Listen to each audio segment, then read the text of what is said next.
So today you will learn about molecular mass. Molecular mass is the sum of the masses of all the atoms present in a molecule. Or we may express it this way: molar mass is the mass of 1 mole of any substance, and it is expressed in grams per mole. For example, let's take the example of KCl, potassium chloride. इसमें K का atomic mass है 39 और Cl का 35.5, दोनों को add करके आ गया 74.5. This is the molecular mass of KCl.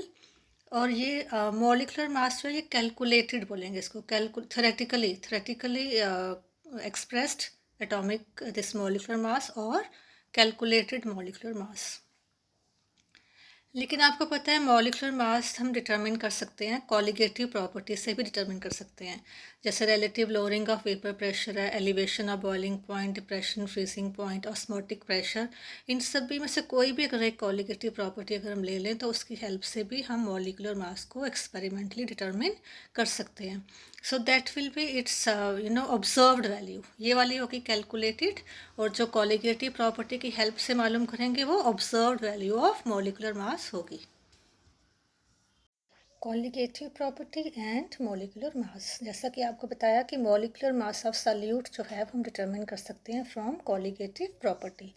जैसे ये आपके सामने ये वाला फॉर्मूला लिखा हुआ है, delta T B is equal to K B into W B into 1000 upon M B into W A. ये एम बी क्या है? एम बी है molecular mass of non volatile solute. So ये हम अगर हमें सारा ये जो वैल्यूज़ नोन हो न्यूमेरिकल में, तो हम molecular mass of solute determine कर सकते हैं. सो कॉलिगेटिव प्रॉपर्टी, ये एलिवेशन ऑफ बॉइलिंग पॉइंट है ये वाला, और ये मॉलिक्यूलर मास ऑफ सॉल्यूट, ये दोनों आपस में रिलेटेड हैं. इस तरह डिप्रेशन, फ्रीजिंग पॉइंट और मॉलिक्यूलर मास ऑफ सॉल्यूट भी. तो ये अभी फॉर द टाइम बिंग आप इसको कंसिडर मत कीजिए. ये दो फार्मूले हैं, और ऑस्मोटिक प्रेशर का फार्मूला भी आपको पता है, और relative lowering of vapour pressure का भी आपको दिया हुआ है. तो इसमें आपको एक बात ये याद रखनी है कि जो molecular mass of non volatile solute है वो कॉलिगेटिव प्रॉपर्टी से इन्वर्सली रिलेटेड है. अगर ये कॉलिगेटिव प्रॉपर्टी की वैल्यू बहुत ज़्यादा हो, if it is more, then this molecular mass will be less. And vice versa we can say. Molecular mass, ये कौन सा molecular mass है? This is experimentally calculated molecular mass or observed molecular mass. Abnormal molecular mass. A substance is said to have an abnormal molecular mass or molar mass when the molecular mass of a substance that is determined by measuring any of the colligative property is different from theoretically expressed value. इसका मतलब ये हुआ कि जैसे हम KCl का example हमने पहले भी लिया था, इसका मॉलिक्यूलर मास अगर हम डिटरमिन करते हैं by adding their atomic masses तो 74.5 आता है. This is theoretically expected value. जो मॉलिक्यूलर मास हम डिटरमिन करते हैं किसी भी मॉलिक्यूल का by adding the atomic masses of atoms, that is called theoretically expected one. और मॉलिक्यूलर मास अगर हम KCl का ही डिटरमिन करें with the help of any colligative property, तो अगर वो डिफरेंट आ रहा है, it's not coming out to be 74.5, so हम कहेंगे कि इस सबस्टेंस का जो है वो abnormal, this is expressed as having, the substance is having abnormal molecular और molar mass. Okay. Now the question arises, why do we get abnormal molecular masses? ये molecular mass जो है वो theoretically calculated जो है वो different है, और experimentally observed different क्यों आता है? Molar masses that are lower or higher than expected values when calculated generally using colligative properties are called abnormal molecular masses.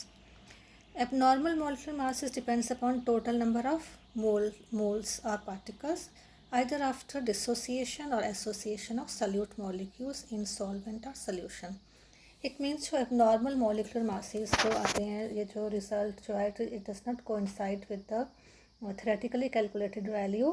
इसके पीछे दो मेन रीजंस हैं, एक तो डिसोसिएशन और दूसरा एसोसिएशन. Dissociation of solutes. यहाँ पढ़ेंगे कि जो एबनॉर्मल मॉलिक्यूलर मासेस हैं उनका रीज़न जो है फर्स्ट वो है डिसोसिएशन ऑफ सॉल्यूट्स और solute molecules. There are many solutes such as organic acids, salts and bases when dissolved in water dissociate into ions. जैसे जैसे NaCl अगर हम लें, NaCl सोल्यूशन में Na पॉजिटिव और Cl नेगेटिव में आयंस में डिसोशिएट हो जाएगा. Like NaCl it will form Na positive plus Cl negative. अब हमने मॉलिक्यूल्स और आयंस नहीं बोलना है, इनको हमने पार्टिकल्स बोलना है. NaCl एक पार्टिकल, ये दो पार्टिकल्स में चेंज हो गया. One NaCl particle changes to two particles, one Na positive one Cl negative. तो नंबर ऑफ पार्टिकल सोल्यूशन में इंक्रीज हो गए. तीन भी हो सकते हैं, maybe depends upon the formula of the electrolyte taken. तो जब नंबर ऑफ पार्टिकल्स इंक्रीज हो जाते हैं तो जो कॉलिगेटिव प्रॉपर्टी है it is directly proportional to number of particles. अगर हम कॉलिगेटिव प्रॉपर्टी की डेफिनेशन पे जाएं तो वहाँ आपने पढ़ा है कि colligative property is that property which depends upon the number of particles of the solute taken here, non volatile solute. तो अगर नंबर ऑफ पार्टिकल्स इंक्रीज हो जाएंगे सोल्यूशन में तो कॉलिगेटिव प्रॉपर्टी भी इंक्रीज हो जाएगी. सो डिसोसिएशन ऑफ NaCl और KCl और any other salutes which breaks up into ions in water, boiling point of water increases. It means that here we are considering the elevation of boiling point, that colligative property. तो जैसे number of particles increase होंगे colligative property भी increase हो जाएगी. अभी आपने पीछे एक स्लाइड में देखा कि जो colligative property है that is inversely related to molecular mass of the non-volatile solute. तो अगर colligative property increase हो जाएगी तो मॉलिकुलर मास क्या हो जाएगा, डिक्रीज, कम हो जाएगा, lower. When molecular mass is determined experimentally it always comes lower than the expected value.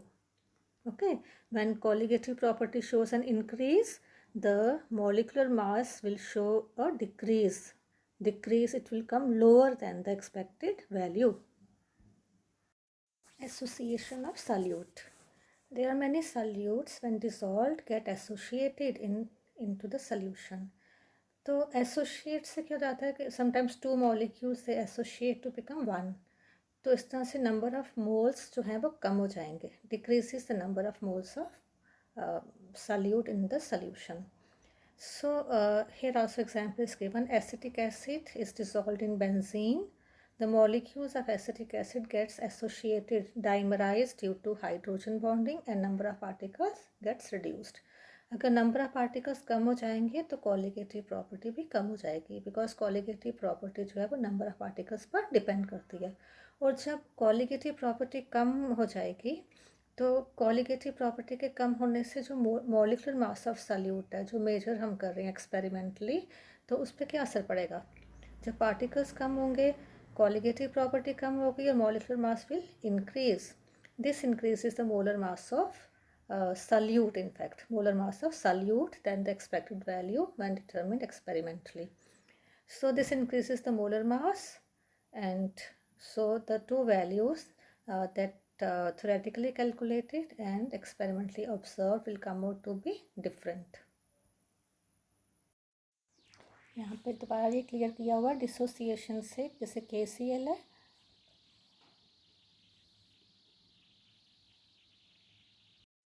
यहाँ पे दोबारा ये क्लियर किया हुआ है कि जो डिसोसिएशन है उसमें जैसे एक मॉलिक्यूल जो है वो दो आयंस में जो है वो ब्रेक डाउन हो रहा है.